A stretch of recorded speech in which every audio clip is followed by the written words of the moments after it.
brother Rahm Emanuel is the man behind the infamous death panels. He's been hired by the White House now.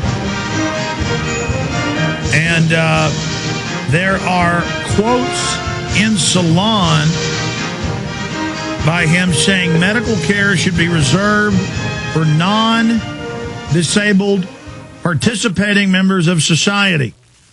And again, the yuppies already don't visit their parents or grandparents. Society's already falling apart. If you don't take care of your family, folks, nobody's going to take care of you. If you don't have the compulsion to take care of your family, you're not a human being. Something's wrong with you. You're screwed up. You're sick. It's not that you're some goody two-shoes. You're supposed to want to take care of people. It's very demonic, dirty, sickening, greedy, mentally twisted to believe that, oh, if we give people health care, then that means we lose something. But see, once they create this big government model, everybody's competing with each other. And that fundamentally is the problem with any socialist model. Tarpley probably would argue, and I know this isn't socialism, because it doesn't exist. It always becomes elites sucking the trough dry. But regardless, fundamentally, we've all been turned into these. Well, I guess there was an article written, a short story by the late, great Kurt Vonnegut, who actually sent me some of his artwork one time, and right before he died, and said he appreciated my work. That's something I treasure at my house. But side issue of a world where everybody's got to be made equal. So tall people have their legs chopped off, and smart people are given lobotomies, and this is the system. And these control freak eugenicists want to dumb down intelligent people to make us more manageable. But there's no doubt these are sickos. And there's no doubt these death penalties are real. And he wrote for Atlantic Monthly.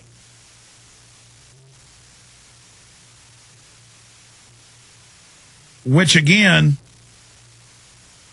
is just sick. And he has these quotes about doctors shouldn't be so obsessed with the Hippocratic Oath. Tarpley, I want to go back to calls here in a moment. We're going to keep you to the end to cover eugenics coming up at the bottom of the hour, part 2 on your analysis from last week. But I think the reason they're able to get away with some of this is it's so hard for people to come to grips with the mindset. So before we go back to calls, is it that these bureaucrats, these control freaks, these oligarchs get off on denying people care? Is it that they disdain having to eat at restaurants with the general public or stand in line with the public? I mean, why do they have such an instinct to kill and abuse and do wickedness? I don't understand it. Well, it's the mentality of oligarchy and elitism, and we have historical examples going back as far as civilization, certainly to the Greeks and the Egyptian priesthoods in many ways represent an oligarchy. The modern group, of course, as we've seen with Holdren, they're Malthusians. They believe in zero growth, the limits of growth, that the planet is overpopulated. They think that people pollute, that the average human being is a threat to nature or to their favorite hobby, be it the polar bear, the spotted owl, the snail darter, or some other exotic species, right? Some kind of orchids that they may cultivate. The oligarch needs to view the mass of humanity as subhuman or somehow inferior. The problem of the oligarch is always to justify the irrational domination. And why should the oligarchy rule and not somebody else? Are the oligarchy more competent? Are they more intelligent? Are they more humane? No, they're none of these things. They're failures. Look at Larry Summers. He's a fool. He's a failure. He destroyed the Harvard University endowment with his economic policy. I agree with you. I think it's fundamentally they're diseased and ugly and bent.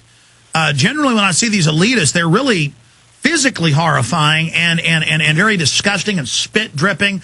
And I've read some of their writings. They hate seeing a family with a good-looking husband and wife and happy kids. They hate flying over our swimming pools and houses and cars and barbecues. And they just, like the Wicked Witch, what's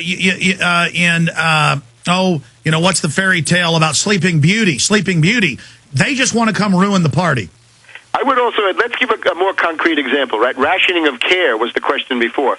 Let's look at Michelle Obama. Now, we've had this interesting proposition. I write about it in my book. A man can hide what he believes, but the choice of women, especially the choice of a wife, often reveals a great deal about one's own character. So Obama has chosen Michelle Obama as his wife. Well, what was her business? She worked for the University of Chicago Hospital.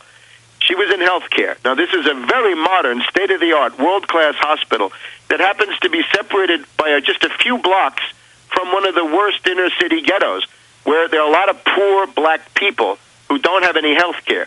So the problem that as they saw it, the University of Chicago saw, was that poor black people were coming out of the inner city ghetto and coming into the University of Chicago hospital emergency room and asking for treatment. So they needed to hire what amounts to a bouncer. They created a patient dumping scheme, and the head of the patient dumping scheme was Michelle Obama. Just like Margaret Sanger said, we got to have blacks to kill these animals. We got to have a black to lead them to their death. And so she drives them over to the euthanasia or to the hospice or to the scum facility. And again, that's what she does. And they enjoy pimping. They enjoy hurting people. They enjoy scamming. They enjoy it. I mean, and you just see her eyes. She just radiates evil and whoredom.